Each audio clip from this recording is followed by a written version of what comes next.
Welcome back, Araxians. It's been a while, but I'm sure we'll be able to get right back into it. I hope you've been able to apply the last video to your Planetside conquests, or at least remember that there was a last video before this one. Today we'll be delving into Sun Tzu's thought on strategic offense, and how we can bring his expertise into the fight on Araxis. In contemplating the complete art of war, it is greatly preferable to capture a whole state than to break it up. It is better to capture an army whole than to break it up. It is better to capture a regiment whole than to break it up, and etc. until you get down to like little squads. Using this principle, you can understand that winning 100 victories out of 100 battles is not the ultimate achievement. The ultimate achievement is to defeat the enemy without even coming to battle. Now, before we delve into Sun Tzu's personal explanation of this, let's set up some context for us in Planetside 2. Is it better to fight the enemy at the most concentrated front you can find and claw your way to the tech plant? Or is it better to take the path of least resistance to that tech plant and only fight when you need to? Now let's consider that we're in Ezimir and we really need the tech plant so we can get MBTs and get that winning edge on the alert. The idea of only fighting the battle when you absolutely have to becomes a very attractive one. If you can use the lattice to outthink and avoid the enemy, you can save all your force, organization, and momentum for the big fights where you need them the most instead of losing it bit by bit over every territory.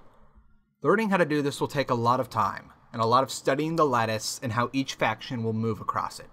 And sometimes, there'll be scenarios where it won't be possible to avoid subpar fights on the way to what you really want.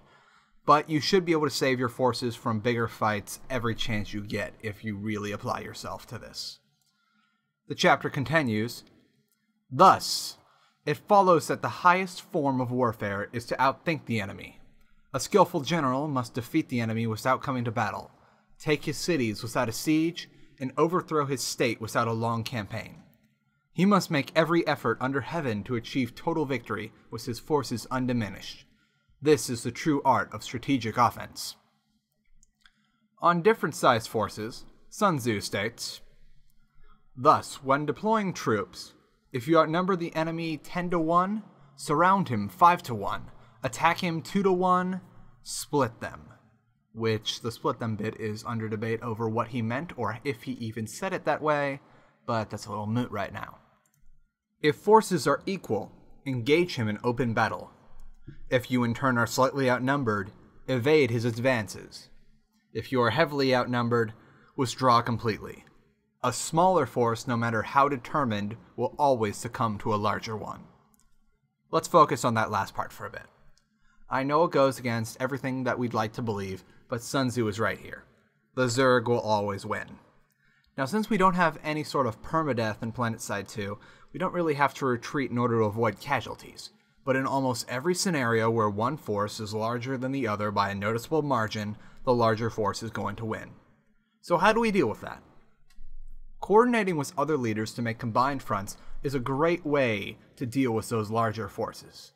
Yes, you will lose the fronts you abandon and withdraw from, but it's better to win one front than to lose all the fronts. Conroy TR, I know your pain. Take these into consideration when fighting in the long term. Sun Tzu continues, "There are 5 keys to victory. Knowing when to fight and when not to will bring victory. Knowing what to do both when superior in numbers and when outnumbered brings victory. Holding officers and men united in purpose brings victory. Careful preparation to catch the enemy unprepared brings victory. A skillful general given free rein by the ruler brings victory. These 5 together are the true path to success." Well, we've covered the first 2. The third is the synergy between squad leaders and members of the platoon, which is paramount to having everyone in a unit carry out the objective successfully. The 4th and 5th are on the moot side since we don't need to ask Papa Vanu or the bonus check lady for more munitions or additional forces. And it's a little on the hard side to surprise an enemy when all troop movements in the game are monitored on the map. There's little room for surprise, but occasionally when you're up against a poor commander who doesn't look at the map very often, or unskilled players in general, you'll be able to get a couple sneak attacks in. Sun Tzu says one last thing in this chapter of strategic offense, and it's something that you should think about when you're playing and who you're playing against. This is going to be unique for each and every faction and each and every outfit on each and every server. So take some time to think about this and how you can apply it. Thus, we may say that if you know yourself and know your enemy, you will gain victory 100 times out of 100. If you know yourself but do not know your enemy, you will meet one defeat for every victory.